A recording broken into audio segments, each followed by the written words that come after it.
për qeverisje vendore.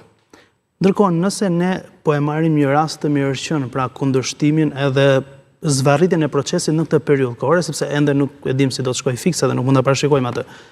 Cili do të ishte benefiti, pra derisa mund të shkojë? Unë besoj që në rastin konkret nuk do të kishte asnjë benefit jo vetëm ligjor, sepse shkelet një nga parimet kryesore të prezumimit të pafajësisë, gjithashtu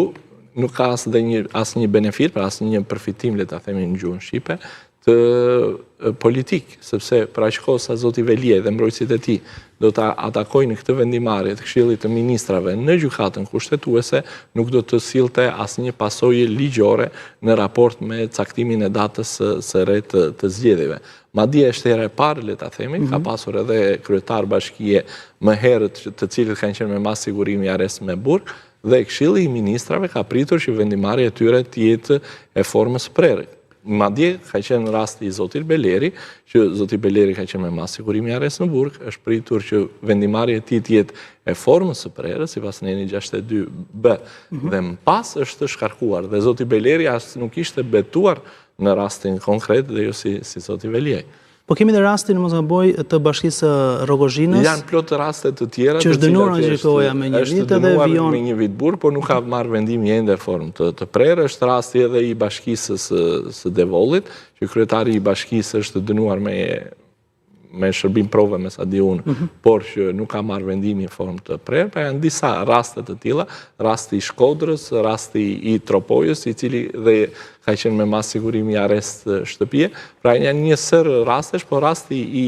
zotit Beleri është një nga rastet më flagrante, që ka qenë me mas sigurimi arrest në burg, është e njëjtë si rasti i zotit Veliaj, por ka shkuar për te, sepse ai nuk ishte bërë betimin dhe nuk ishte marrë ende mandatin e kryetarit bashkisë, dhe për te kësaj u prit që vendimarrja e tij të ishte formës prerë dhe të shkarkohej. Pra në rastin e zotit Veliaj, jo vetëm që nuk sjell asnjë përfitim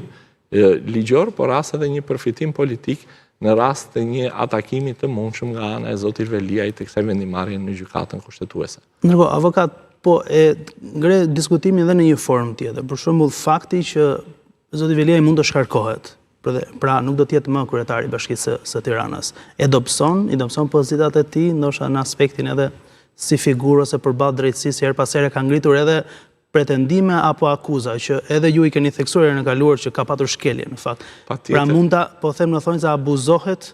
në këtë formë? Abuzimi më i rënd do të ishte në rastin e shkarkimit, jo se do ta dobësonte politikisht, në rastin e shkarkimit do të thotë që çdo kush që ndaj tij merret një mas sigurimi, patjetër që bëhet i cënueshëm ligjërisht dhe mjafton një mas sigurimi dhe atë mund ta përfundojë nga kryetar bashkie dhe është i zgjedhur vendor në një person të pas një funksion publik. Duhet të kujtojmë që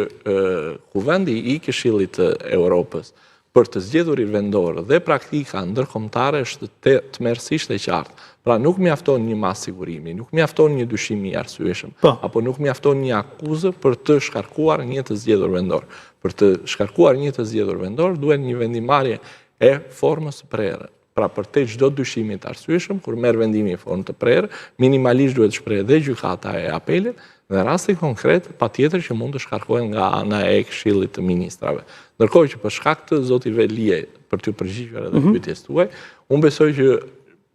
nëse shkarkohet apo jo zoti Veliaj në raport me përballjen me prokurorinë dhe gjykatën e posaçme, nuk do të sillte në një efekt të drejtë për së drejti, por sigurisht që do të sillte një efekt të drejtë për drejtë në jetën qytetare dhe ligjore dhe në atë që quhet rule of law ose shteti i së drejtës. Nëse e drejta përbën bazën dhe kufit e veprimtarisë së shtetit, le ta quajmë të mirëqenë dhe të presim një vendimarrje të gjykatës së shkallës parë dhe të gjykatës së apelit dhe më pas të vendosim për fatin e Bashkisë së Tiranës. Unë nuk besoj që kryetari i Bashkisë së Tiranës, i zgjedhur apo jo, do të sillte një efekt më të madh pozitiv nëse nuk zbatohet shteti i së drejtës. Atëherë,